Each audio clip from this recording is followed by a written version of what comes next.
자, 오늘은 요한복음 1장 19절부터 28절까지 읽겠습니다. 요한복음 1장 19절부터 28절. 유대인들이 예루살렘에서 제사장들과 레위인들을 보내어 내가 누구냐 물을 때에 요한의 증거가 이러하니라. 실로 요한이 드러내어 말하고 또한 숨기지 아니하니 역시 드러내어 하는 말이 나는 그리스도가 아니라 한데 그들이 요한에게 묻기를 그러면 누구냐? 네가 엘리야냐? 하니 나는 아니라 하매 또 물어 네가 그 선지자냐? 하니 아니라 하니라. 이에 그들이 요한에게 묻기를 네가 누구냐? 우리를 보낸 이들에게 대답하게 하라. 너는 내게 대하여 무엇이라 하느냐?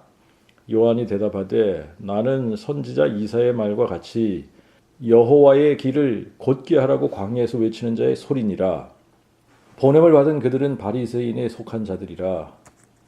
그들이 또 요한에게 묻되 그러면 네가 그리스도도 아니요 엘리야도 아니요 그 선지자도 아닐진데 어찌하여 네가 세례를 주느냐 하니 요한이 그들에게 대답하되 나는 물로 세례를 주지만 그러나 너희 가운데 너희가 알지 못하는 한 사람이 있었으니 이 사람이 곧 내 뒤에 오시는 이요 나보다 먼저 계시는 자시니라.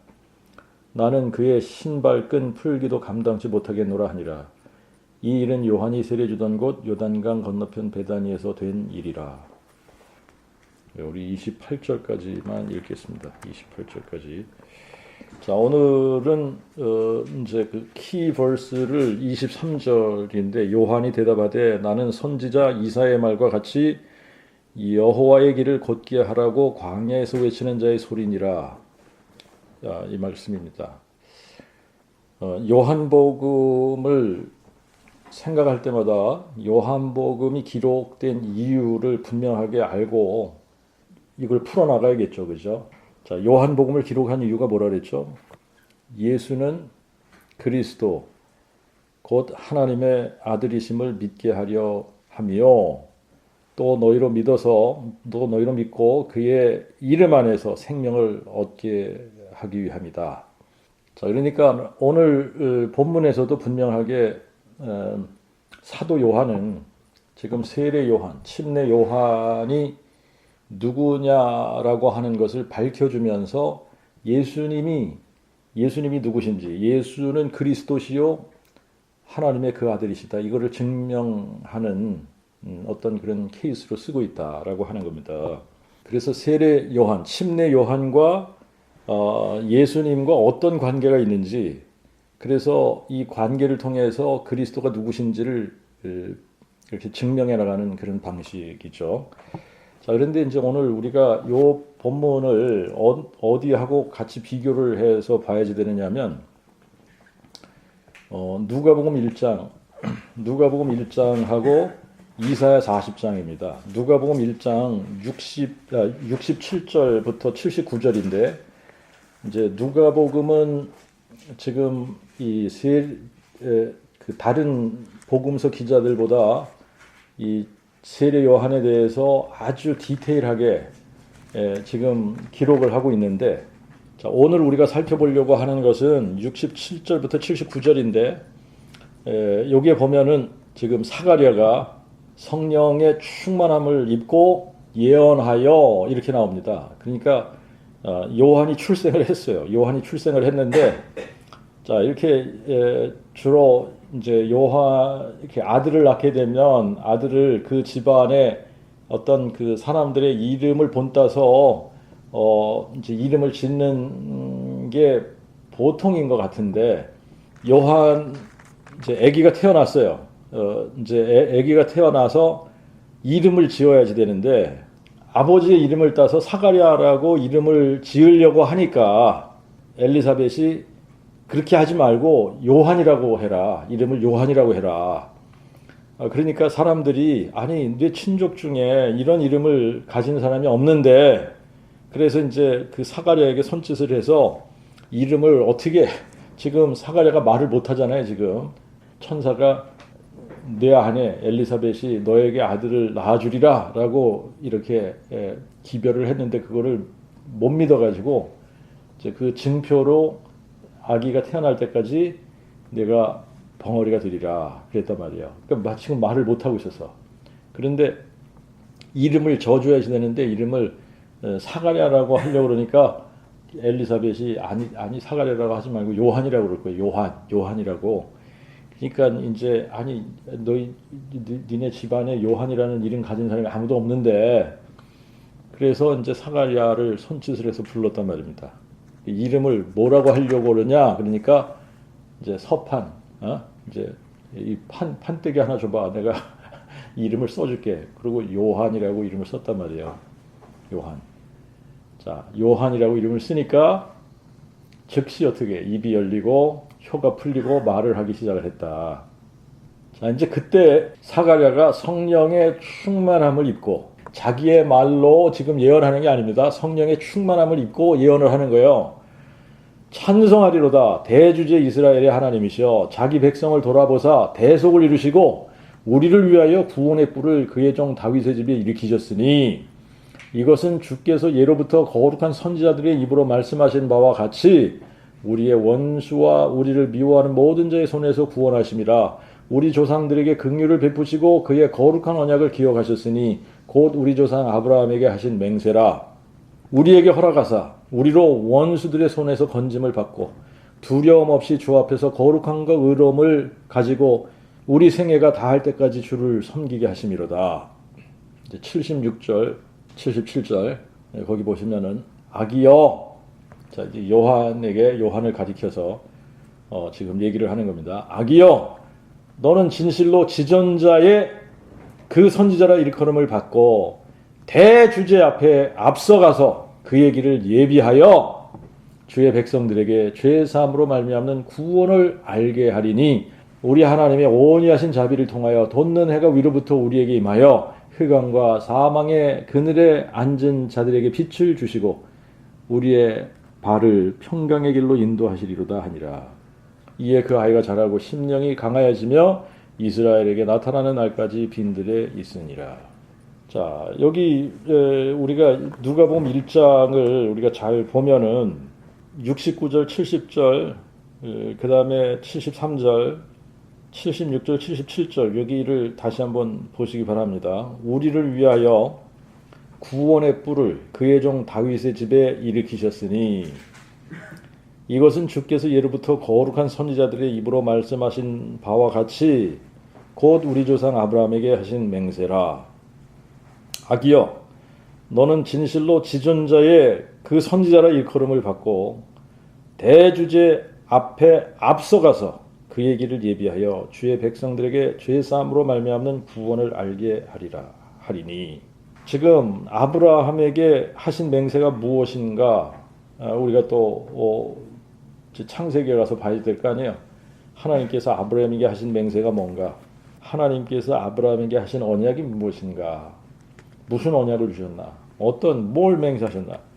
12장에서 아브라함을 부르시면서부터 아브라함에게 하신 약속이 뭐냐면 너를 통하여 땅의 모든 민족이 복을 받으리라 라고 하는 겁니다.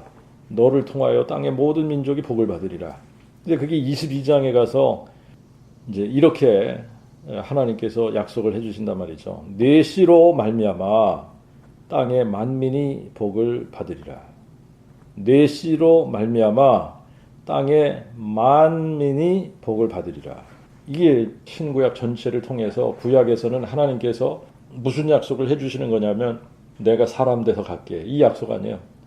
내가 사람 돼서 갈게 라고 하는 약속인데 내가 사람이 돼서 너희들에게 갈게. 그게 임마누엘이란 말입니다. 사람이 돼서 너희들에게 갈 거야. 그런데 사람이 돼서 갈 때는 어떤 혈통을 따라 가야지 되는데 하나님께서 택하신 사람이 아브라함과 다윗이란 말이죠. 그래서 아브라함의 seed, 다윗의 seed. 그래서 마태복음 1장에는 아브라함의 자손, 다윗의 자손, 예수 그리스도의 계보라 이렇게 나오거든요. 이게 지금 여호와 하나님께서 아브라함의 자손이 돼서 오시겠다. 그 아브라함의 씨가 누구냐?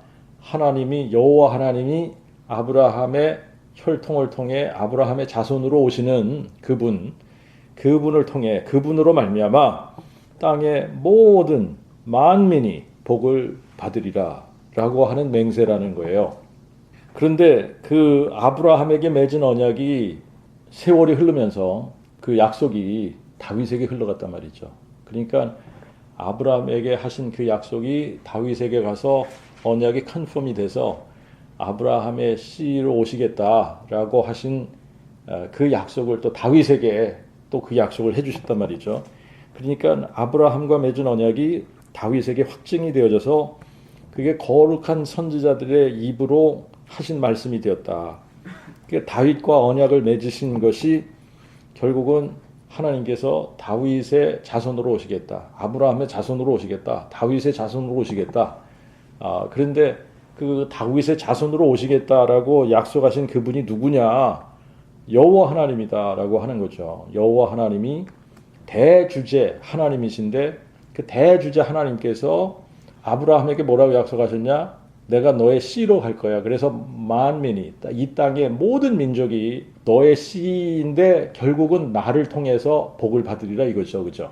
그런데 너의 씨를 통하여 모든 민족이 복을 받게 하리라. 자, 그런데 그거를 지금 사가랴가 그 부분을 지금 여기서 언급을 하잖아요. 우리 조상 아브라함에게 하신 맹세라. 그러면서 76절, 77절에 보면 아기여, 지금 요한을 가리키는 겁니다. 아기여, 너는 진실로 지존자의 그 선지자라 일컬음을 받고 대주제 앞에 앞서가서 대주제의 길을 예비하는 겁니다. 자, 이제 요한, 아기가 자기가 낳은 아들이 요한이 이제 무슨 일을 위해서 태어난 건지 너무나 분명하게 성령 충만을 입고 예언을 한 겁니다. 너는 지존자의 선지자라 일컬음을 받을 거야. 그리고 대주제 앞에 앞서가서 그 얘기를 예비하리라. 이거잖아요. 대주제 하나님 앞에 앞서가서 그 얘기를 예비하여 주의 백성들에게 죄사함으로 말미암는 구원을 알게 하리라. 그게 이제 사가랴의 예언인데 이 사가랴의 예언을 정리를 하면 아브라함에게 맹세하신 구원의 뿔을 다윗의 집에 일으키셨다. 그러니까 메시아가 다윗의 자손으로 오셨다 이 얘기예요. 근데 그분이 누구냐? 그 메시아가 누구냐? 대주제, 지존자 하나님이라는 거죠. 대주제, 여호와 하나님이라는 거예요. 그리고 요한은 아기는 대주제 앞에 앞서가서 그의 길을 예비하는 자, 그의 길을 예비하는 자가 되리라. 대주제 하나님의 길을 예비하는 자가 되리라. 그래서 주의 백성들에게 죄사함으로 말미암는 구원을 알게 하리라. 이 두 가지가 너무나 확실한데 여호와 하나님이 다윗의 혈통으로 나실 것에 대한 바로 그 약속이죠. 그죠? 여호와 하나님이 지존자 아니에요? 대주제 하나님이란 말입니다. 그런데 이 대주제 하나님이 다윗의 혈통으로 사람이 되실 것. 그 다음에 두 번째는 요한은 대주제 여호와 하나님 앞에 앞서가서 그의 길을 예비하는 자다. 이 두 가지예요. 이거 두 가지를 살펴보면 지금 요한은 분명하게 여호와 하나님의 길을 예비하는 자로 태어난 겁니다. 그러면 이걸 가지고 우리가 지금 그 복음의 관점에서 보면 분명하게 지금 그 복음은 하나님의 아들에 관한 것이다 그랬죠. 하나님의 아들에 관한 것이 하나님이 여호와 하나님이 사람 되실 것에 관한 약속이다. 자, 그러면 지금 요한은 누구의 길을 예비하러 왔냐? 여호와의 길을 예비하러 왔다. 근데 이제 우리가 요한복음에서 이제 읽어보면 그 부분이 확실하지만 요한은 누구의 길을 예비한 거냐? 예수님의 길을 예비했단 말이에요. 요한이 길을 예비하고 그 뒤에 오시는 자가 누구냐? 예수님이란 말입니다. 그러니까 예수님이 누구라고 지금 요한이 얘기하고 있냐? 이 사도 요한이 요한복음을 쓰면서 예수가 그리스도시다. 이분이 하나님의 그 아들이시다. 그런데 그 하나님의 그 아들이라고 하는 이 표현이 태초부터 하나님의 아들로 계시다가 오신 분이 아니라 여호와 하나님이 사람 되셔서 사람 되신 그 분을 우리가 하나님의 그 아들이라고 부르는 거다. 지금 그 부분이 너무나 이제 확실하게 증거가 되는 본문입니다. 그런데 이제 지금 사람들이 궁금한 거예요. 누구에 대해서 궁금하냐면 세례 요한, 침례 요한에 대해서 이게 너무나 궁금한 거야.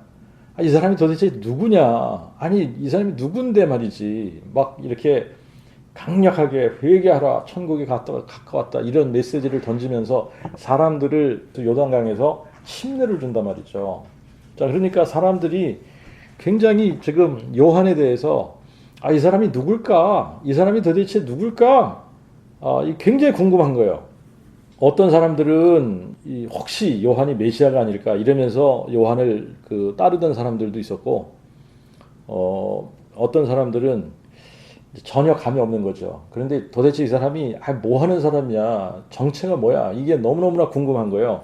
그래서 유대인들이 예루살렘에서 제사장들과 레위인들을 보냈다.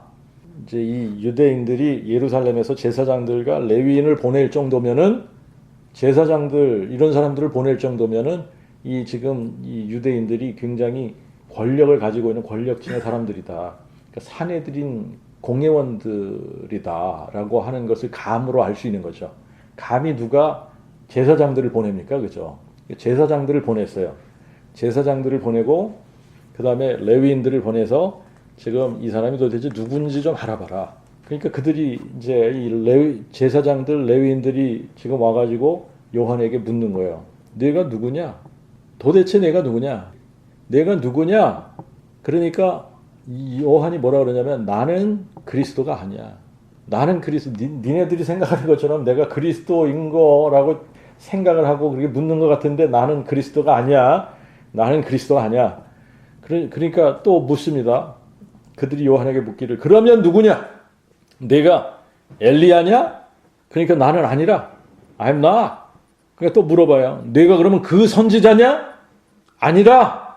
그러니까 22절에 이에 그들이 요한에게 묻기를, 내가 그러면 누구냐? 우리를 보낸 이들에게 대답하게 하라. 너는 너에 대하여 무엇이라 하느냐? 자, 이제 거기에 대한 답변으로 23절에 보니까 요한이 대답하되, 너는 누구야? 너에 대해서 너는 누구라고 얘기하는 거야? 너에 대해서 얘기해봐. 근데 이게 굉장히 신기한 표현이죠, 그죠? 나는 선지자 이사야의 말과 같이 여호와의 길을 곧게 하라고 광야에서 외치는 자의 소리니라. 이게 요한의 대답이에요. 그러니까 이게 사람들이, 아니 너는 누구야? 당신은 누구야? 당신은 당신에 대해서 뭐라고 얘기할 거야? 그러면 이렇게 얘기하는 사람이 누가 있겠어요? 나는 여호와의 길을 곧게 하라고 광야에서 외치는 자의 소리니라. 이건 굉장히 이상한 자기 자신에 대한 설명 아닙니까? 그죠? 제레마야, 너는 누구냐? 라고 물으면, 나는 락데일 카운티의 메스 선생이다. 뭐 이렇게 얘기를 하겠지. 나는 선지자 이사야의 말과 같이 여호와의 길을 곧게 하라고 광야에서 외치는 자의 소리니라. 이렇게 얘기하지 않고 이렇게 얘기할 사람이 누가 있느냐 말이에요. 근데 지금 이게 정확하게 사가랴가 요한이 태어났을 때에 했던 그 예언 아닙니까? 그 예언이죠. 똑같은, 너는 대주제 앞에 앞서가서 그 얘기를 예비하리라. 그거잖아요. 그죠? 그러니까 여호와의 길을 예비하기 위한 광야에서 외치는 자의 소리다. 이거예요. 자, 그러면 우리가 지금 이거를 어디 가서 또 봐야지 되느냐면, 어디 가서 또 이걸 봐야지 돼요. 이사야 40장. 이사야 40장에 가서 이거를 또 살펴봐야 되잖아. 이 비교를 해봐야 되는 거예요. 이사야 40장. 이사야 40장 3절부터 이제 우리가 좀 읽어봐야지 됩니다. 이사야 40장 3절부터. 광야에서 외치는 자의 음성이 있어. 너희는 여호와의 길을 예비하라. 사막에서 우리 하나님의 대로를 평탄케 하라. 골짜기마다 두드러지며 산마다 언덕마다 낮아지며 고르지 않은 곳이 평탄케 되며 험한 곳이 평지가 될 것이요. 여호와의 영광이 나타나고 모든 육체가 그것을 함께 보리라. 대저 여호와의 입이 말하였느니라. 그 음성이 이르되 외치라 하시니 그가 대답하되 내가 무엇을 외치리까 하매 이르되 모든 육체는 풀이요 그 모든 아름다움은 들의 꽃과 같으니 풀은 마르고 꽃이 시들음은 여호와의 영이 그 위에 부름이라. 이 백성은 실로 풀이로다. 풀은 마르고 꽃은 시드나 우리 하나님의 말씀은 영원히 서리라 하라. 조금 더 읽겠습니다. 시온이여 아름다운 소식을 전하는 자여 너는 높은 산에 오르라. 아름다운 소식을 전하는 예루살렘이여 너는 힘써 소리를 높이라. 두려워 말고 소리를 높여 유다의 성읍들에게 너희 하나님을 보라 하라. 보라 대주제 여호와께서 장차 강한 손으로 임하실 것이요 친히 그 팔로 다스리실 것이라. 보라 상급이 그에게 있고 보응이 그 앞에 있으며 그는 목자같이 양무리를 먹이시며 어린 양은 그 팔로 모아 품에 안으시며 젖먹이는 암컷들로 유순히 인도하시리로다. 거기까지 보면 지금 이제 구약의 특징 중에 하나가 뭐냐면 구약에서는 메시아 하나님이 사람 되시는 그 부분에 대한 이 이제 하나님이 나타나시는 사람들에게 나타나시는 것에 대해서 초림과 재림 이게 이제 거의 구분이 안 되게 쓰여졌다라고 하는 거예요. 그래서 이제 이사야 40장에도 보면은 이 초림과 재림이 그냥 이렇게 한 문장 속에 같이 엮어져서 이렇게 나타나고 있다라고 하는 겁니다. 자, 여호와의 영광이 나타나고 모든 육체가 그것을 함께 보리라.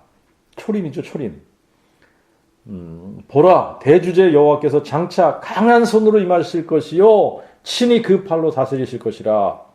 보라, 상급이 그에게 있고 보응이 그 앞에 있으며. 이거는 재림이잖아요, 그렇죠? 이 한 문단 속에 그냥 이 초림과 재림이 이렇게 같이 엮어져서 쓰여졌다라고 하는 거예요. 이제 이 부분을 우리가 잘 보면 여호와의 영광이 나타나고 요한복음 1장 14절입니다. 말씀이 육신이 되어 하나님이 육체가 되어 우리 가운데 거하시며 우리가 그의 영광을 보니 그거잖아요. 우리가 여호와의 영광을 어떻게 봅니까? 그런데 우리가 그의 영광을 볼 수 있도록 그분이 사람으로 나타나셨다는 얘기를 하고 있는 거예요.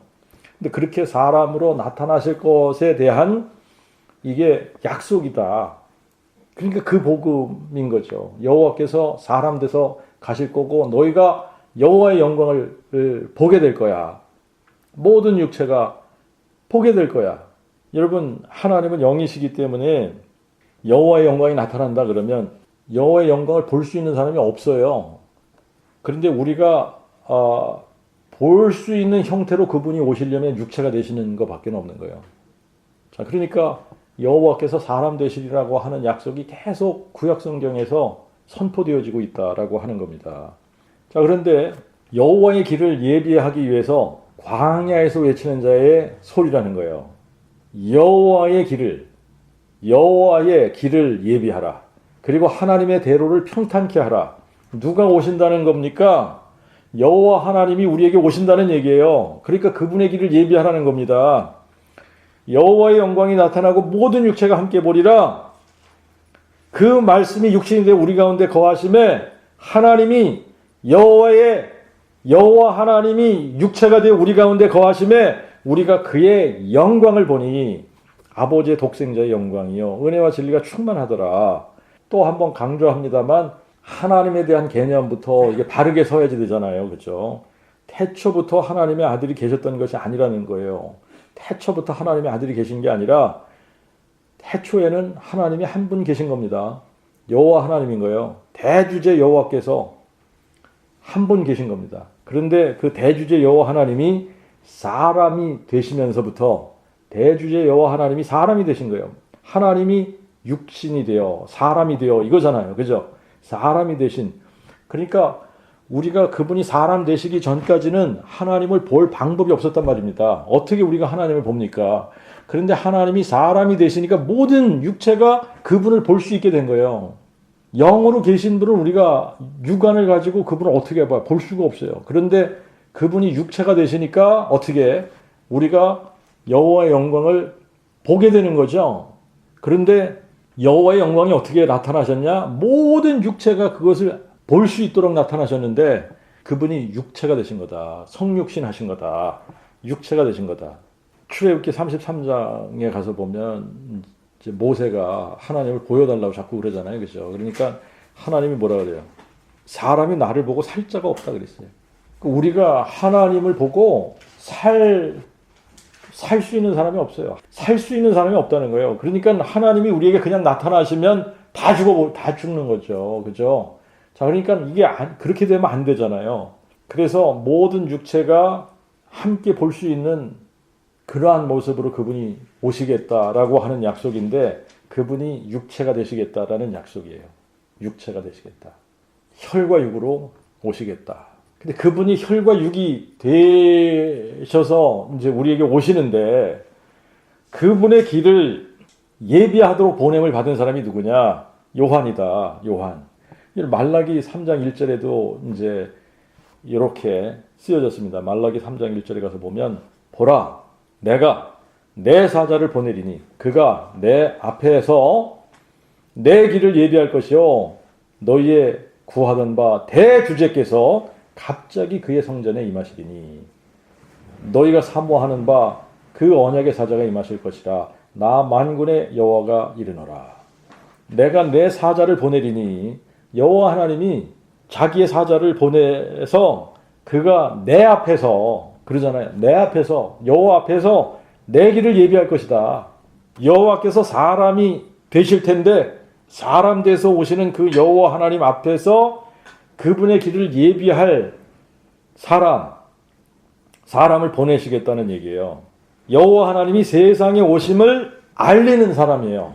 자, 여호와 하나님이 세상에 오셨다. 이거를 알리는 사람이라는 얘기예요. 자, 그런데 그 사람이 누구냐? 요한이란 말이에요. 요한. 근데 이제 우리가 질문을 해봐야 되는 게 근데 왜 하필 광야에서 외치는 자의 소리냐 이거예요. 광야에서 외치는 자의 소리냐. 윌더네스, 광야는 사람들이 사는 곳이 아니지 않습니까? 광야.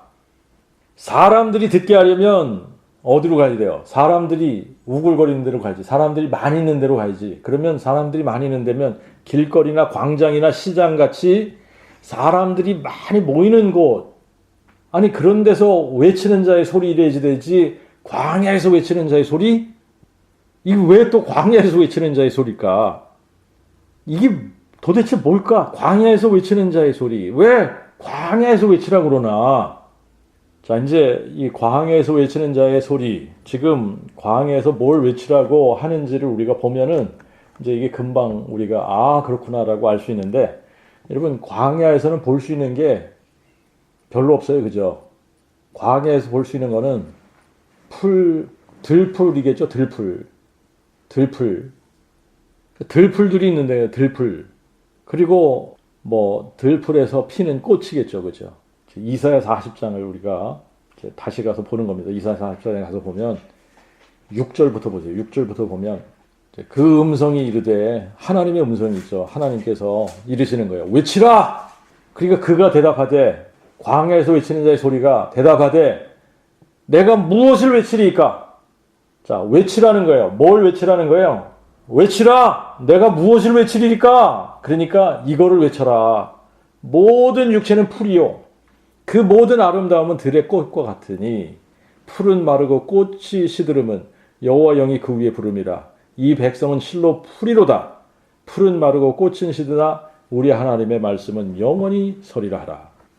여기서도 보면 지금 뭘 보게 하기 위해서 이거를 지금 광야에서 외치라라고 하는 거냐면 여러분 광야에서 볼 수 있는 거는 들의 풀이죠. 그리죠. 들의 풀. 그리고 그 들의 풀에 꽃들이 피면은 이제 꽃들이 피는 건데 여기서 뭐라 그러냐면 모든 육체는 풀이라는 거예요. 이거를 외치라는 거예요. 모든 육체. 너희들은 풀이야. 이거 외치라는 거예요. 너희들은 풀이야. 모든 육체는 풀이다. 실로 너희들은 풀이로다. 자, 이거를 외치게 하기 위해서 광야에서 외치는 자의 소리라는 거예요. 광야에서 외치는데 뭘 외치라는 거냐? 너희들은 풀이다. 모든 육체는 풀이다. 그래, 풀이야. 그래, 너희들 중에 조금 잘난 애들이 있어. 명예가 있고, 부가 있고, 권력 있고, 이런 사람들이 있을 거야. 풀의 꽃이라 그래. 모든 육체는 풀이야. 조금 잘난 것 같은 애들은 풀의 꽃이야, 꽃. 그런데 꽃이 얼마나 빨리 시드나, 얼마나 보잘것없고 하찮은 건가. 모든 육체가 그렇다는 거예요. 모든 육체가. 그런데 풀은 마르고 꽃은 시드는데 영원한 것이 있다. 영원한 것이 있다. 영원하신 그분이 우리에게 오시는 거야. 지금 이거 선포하라는 거죠. 그죠? 그래서 풀은 마르고 꽃은 시드는데 우리 하나님의 말씀은 영원히 서리라. 우리 하나님의 말씀은 영원하리라. 우리 하나님의 말씀을 여러분 이거를 이제 다시 우리가 요한복음 1장으로 오면 요한은 정확하게 1장 1절에 태초에 그 말씀이 계시니라 그러잖아요. 태초에 그 말씀이 계시니라. 그 말씀이 누구의 말씀이야? 하나님의 그 말씀인 거예요. 하나님의 그 말씀이란 말입니다. 그러니까 태초에 그 말씀이 계셨어요. 하나님의 말씀이야. 그 말씀이 하나님과 함께 계셨고 그래서 그 말씀은 곧 하나님이시다. 그런데 그 말씀이 육신이 되어 우리 가운데 그 말씀이 하나님의 그 말씀이 육체가 되어 우리 가운데 거하시는데 하나님이 육체가 되어 우리 가운데 거하시는 거잖아요. 그렇죠? 그러니까 육체가 돼서 우리 가운데 거하시니까 그분도 육체를 가졌으니까 겉으로 볼 때는 어떻게 풀이야. 겉으로 볼 때는 풀에 불과해. 그런데 하나님의 말씀은 영원히 서리라. 영원히 서리라. 영원한 것과 지금 풀과 풀의 꽃과 같이 잠시 폈다가 시들고 지는 이거하고 대조시키는 거 아닙니까 이게. 모든 육체는 풀이라고 그랬어요. 별 볼 일 없는 거야. 금방 시드는 거야. 그런데 영원한 게 있잖아요. 영원한 게. 하나님의 말씀은 영원해.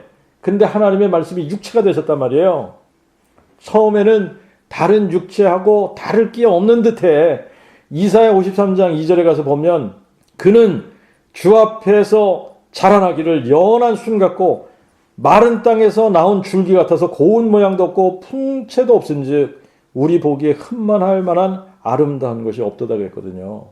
그러니까 겉으로 볼 때는 다 풀 같고 다 그냥 시들어 버릴 것 같은데 그런데 아니다라고 하는 거예요. 영원하신 하나님의 말씀이다. 하나님의 말씀은 영원히 서는 거야. 영원하다는 것을 보여주시기 위해 뭘로 보여주셨습니까? 부활로 보여주시는 거예요. 부활로. 그래서 부활이 하나님의 영광인 거죠. 그 부활이 하나님의 영광이고 빛인 거죠. 광채인 거죠. 그것이 사람들의 생명이다 그랬잖아요. 그래서 광야에서 외치는 자의 소리 모든 육체는 풀이다. 그 모든 아름다움은 들의 꽃과 같은 거다. 풀은 마르고 꽃은 시들어. 그런데 우리 하나님의 말씀은 영원히 서리라. 하나님의 말씀이 사람이 되셨어. 그런데 하나님의 말씀이 사람이 되신 이분은 영원히 서는 거야. 이분은 영원하신 거야.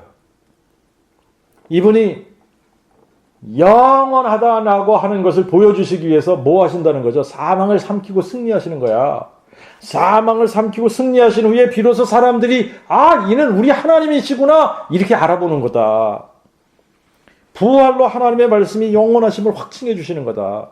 그래서 여호와 하나님께서 이 땅에 사람으로 육체로 임하시는데 그 여호와 하나님이 육체로 임하시게 되면 다른 육체하고 다르다라고 하는 것을 보여주시는데 뭘로 보여주시느냐? 영원히 서는 걸로 보여주시는 거다. 영원히 어떻게 서시냐? 그분이 죽은 자 가운데서 부활하시는 걸로 보여주시는 거다. 자, 여호와 하나님이 영으로 오시면 하나님 볼 수 있는 사람이 아무도 없어요. 그래서 하나님을 볼 수 있는 사람이 아무도 없기 때문에 모든 육체가 함께 볼 수 있도록 그분이 육체로 오신 거다라고 하는 거예요. 그런데 다른 모든 육체하고는 다르시잖아요. 그분이 육체로 오셨지만 그분은 하나님이 사람 되신 분이거든. 하나님의 말씀이 육체가 되신 분이거든. 그러니까 그분은 영원히 서는 거예요. 자, 그래서 이제 사람들에게 오시는데 사람이 돼서 사람들에게 오시는 거죠. 사람이 돼서 사람들에게 오시는데 근데 이제 우리가 이게 구약에서는 엉켜 있다고 그랬잖아요. 그분이 두 번 오시는데 첫 번째 오심과 두 번째 오심이 이게 그냥 이렇게 얽혀서 한 문장 속에 한 문단 속에 그냥 이게 잘 구분이 안 되게 그냥 여호와의 임하심, 여호와께서 임하시는 거야. 자, 여호와께서 임하시는데 처음에는 혈과 육으로 임하시고 혈과 육으로 임하시는데 혈과 육으로 임하실 때는 한 아기로 한 아들로 우리에게 오시는 거다. 그래서 그분이 다윗의 혈통으로 오시는데 다윗의 혈통으로 오셔서 속죄의 제사, 이 속죄의 제사를 이루시는 분이다. 그리고 이 속죄의 제사를 이루시고 두 번째, 이분이 나타나실 때는 강한 손으로 임하시고 친히 그 팔로 다스리시는 거다. 그럴 때 두 번째 임하실 때는, 첫 번째 임하실 때는 하나님의 어린 양으로 임하시는 거예요. 두 번째 임하실 때는 유다 지파의 사자로 임하시는 거다. 자, 그러니까 두 번째 임하실 때는 그분이 영광의 모습으로 오시는 건데, 그 영광, 하나님의 영광이 부활체라고 그랬잖아요. 그러니까 두 번째 오실 때는 부활체로 오시는 거다. 자, 첫 번째 오실 때는 혈과 육으로 오시는 거고, 두 번째 오실 때는 부활체로 오시는 거다. 하나님이 사람 되시는 이유는 우리와 함께 하시기 위해서다. 그죠? 우리와 함께 하시기 위해서 사람이 되시는데, 우리와 함께 하시는데 그분은 영원히 함께 하기를 원하시는 거예요. 영원히. 그러니까 우리와 영원히 함께 하셔야 되는데, 우리와 영원히 함께 하시기 위해서는 혈과 육으로 계시면 영원히 함께가 안 돼. 그죠? 혈과 육은 풀이잖아요. 들의 풀. 모든 육체는 풀이다 그랬잖아요. 그러니까 혈과 육은 풀이기 때문에 영원히 서질 못해. 자, 그래서 우리로 하여금 영원히 서게 하기 위해서 그분이 오셔서 어떻게 하신 거죠? 영원한 것을 보여주신 거예요. 영원한 것. 우리와 함께 하셔야 되는데, 영원히 함께 하시기 위해서는 죄의 문제를 해결하셔야 되고, 마귀를 멸하셔야 되고, 사망을 패하시고 생명과 죽지 않음을 드러내셔야 된단 말이에요. 뭘로 하셨냐? 부활로 하셨다. 부활로 하신 거예요. 그래서 어떻게? 우리를 당신하고 같은 영광의 모습으로 함께 해야만 영원히 함께 하잖아요. 그렇죠? 그래서 우리를 부활체로 변형시키시는 거예요. 그 마지막 날에 하나님께서 하시려고 하는 게 뭐냐? 그분이 우리를 그분의 영광스러운 모습과 같이 영원히 존재하는 들의 풀이 아니라, 풀의 꽃이 아니라 영원히 서는 영광스러운 하나님의 모습과 같이 우리를 변형시키셔서 우리로 하여금 영원히 하나님과 함께하는 자들로 만드시기 위해 우리를 다 마지막 날에 살리시는 거다. 이게 그 복음이란 말이에요.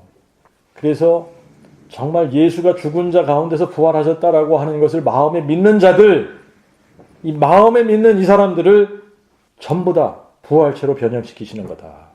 그런데 이게 부활이 안 되면 어떻게 돼? 부활체로 변형이 안 되면, 부활체로 변형이 안 된 사람들은 어떻게 돼? 하나님하고 영원히 함께 할 수가 없는 거예요. 그죠? 하나님하고 함께 할 수가 없어. 그래서 이 사람들은 어떻게 돼? 부활체로 변형이 안 된 사람들은 어떻게 해요? 지옥 형벌을 받는 거예요. 자, 그래서 이제 23절, 요한복음 1장 23절이 오늘 본문에서는 키입니다. 예수는 여호와 하나님이 사람 되신 분이다. 이거를 선명하게 여기서 알려주는 성경 구절이 요한복음 1장 23절이다.